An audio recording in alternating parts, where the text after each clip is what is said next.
안녕하세요 여러분, 꽃피운 손길입니다. 이번 편은 비염을 완치하기 위한 환경 조성을 하는데 필요한 식물 이야기입니다. 저는 의사가 아니기 때문에 건강 이슈를 주제로 잡는 게 망설여졌었습니다. 하지만 저도 식물 덕분에 효과를 크게 보았는데 여러분이 못할 이유는 없고 좋은 방법이라면 공유를 하는 편이 더 나을 것 같다고 생각했습니다. 저는 어릴 때부터 성인이 될 때까지 비염을 앓았습니다. 1년에 9개월은 일주일에 2번씩 비염 치료를 받으러 병원에 갔었습니다. 지금은 이비인후과에 안 간 지 수년째고 코 안에 염증이 생긴 적이 한 번도 없어서 제가 경험한 내용을 바탕으로 비염을 고치는 데 도움이 됐었던 식물 이야기를 해보겠습니다.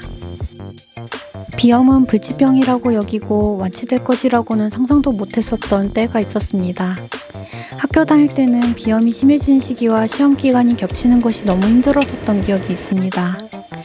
증상을 완화하고 삶의 질이 너무 떨어지는 것을 막자는 목적으로 건강관리를 열심히 했습니다.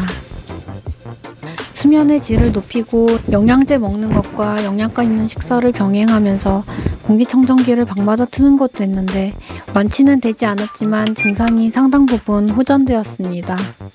비염을 치료하려고 식물을 산 건 아니었지만 조금씩 식물 개수가 늘어나면서 나도 모른 사이에 환절기에도 멀쩡한 자신을 발견하게 되었습니다. 지금은 식염수로 코를 씻지 않아도 영양제를 먹지 않아도 괜찮습니다.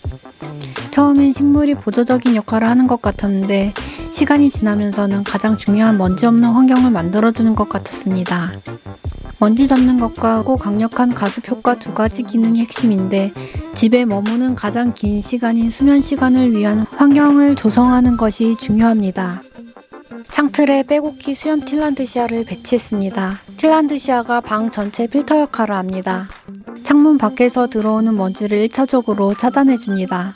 빛을 좋아하고 물도 좋아하고 통풍이 잘 되어야 하는 수염 틸란드시아에게도 창가 자리가 최고의 장소입니다. 추위도 잘 견디기 때문에 겨울에도 똑같이 배치해 놓아도 괜찮습니다. 음이온이 많이 나온 식물만큼 음이온이 나오는 것은 아니지만 공기와 접촉 면적이 매우 넓어서 구조적으로 먼지 흡착 효율이 훨씬 높습니다. 수염 틸란드시아는 작은 솜털로 먼지를 먹고 그 양분으로 성장합니다. 음이온 부자 삼형제 금전수, 스투키, 산세베리아는 음이온을 많이 방출합니다. 햇빛이 적어도 잘 키울 수 있고 물이나 비료도 거의 없어도 되는 기특한 식물들입니다. 겨울에도 따뜻해야 하므로 거실이 최적의 공간인데 양이온을 띠는 먼지 입자와 음이온이 달라붙어서 큰 덩어리가 되어 바닥에 가라앉습니다. 식물을 키우다 보면 바닥에 발에 닿는 먼지 양이 많게 느껴지는 것이 이것 때문입니다. 마치 화분의 흙에서 먼지가 나온 것처럼 느껴지기도 하지만 실제로는 그렇지 않습니다. 공기 중에 작은 먼지가 코 속으로 들어가지 않고 바닥으로 가라앉는 것은 무척 다행인 일입니다.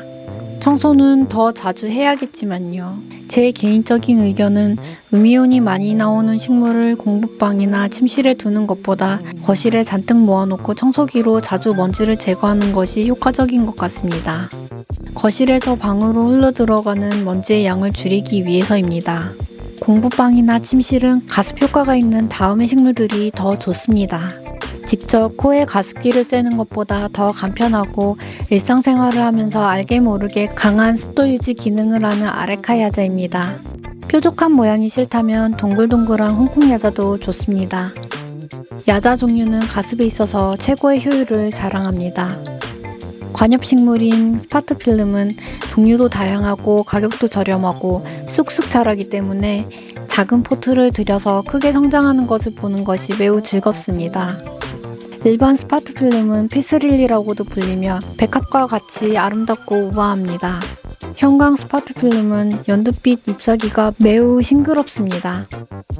벨벳 질감의 이 스파트필름은 스노우 스파트필름이라고 불리는데 질감이 느껴지며 매우 아름답습니다. 햇빛 요구량도 적어서 방에 놓기 좋습니다. 예쁜 식물 모습을 한 가습기라고도 볼 수 있습니다. 푸테리스는 한국이 자생진 고사리인데 햇빛 요구량도 적고 관리가 필요 없어서 키우기 쉽고 저렴하고 가습 효과가 좋아서 추천합니다. 요새 고사리류의 인기가 정말 높습니다. 고사리를 같이 키우면 가습 효과 덕분에 곁에 있는 식물들도 건조하지 않게 자랄 수 있어서 좋습니다. 고사리 여러 종류를 모아두면 가습 효과는 매우 높아집니다. 가습 기능이 강한 식물은 침실에 두고 긴 수면 시간 동안 들이마시는 공기의 습도를 조절하면 다음날 코의 건강 상태가 더 편안해집니다. 비타민 E가 부족하지 않도록 신경 쓰고 코가 간지러울 때 미리 면봉으로 마이신 연고나 바셀린을 발라서 염증이 생기는 것을 방지하는 것과 식염수로 코 속을 씻어내는 것까지 했던 예전 생활이 까마득합니다. 비염 없이 맞는 이번 가을이 천국같이 느껴집니다. 누군가가 비염으로 고생하는 이야기를 들을 때마다 마음이 많이 아픕니다.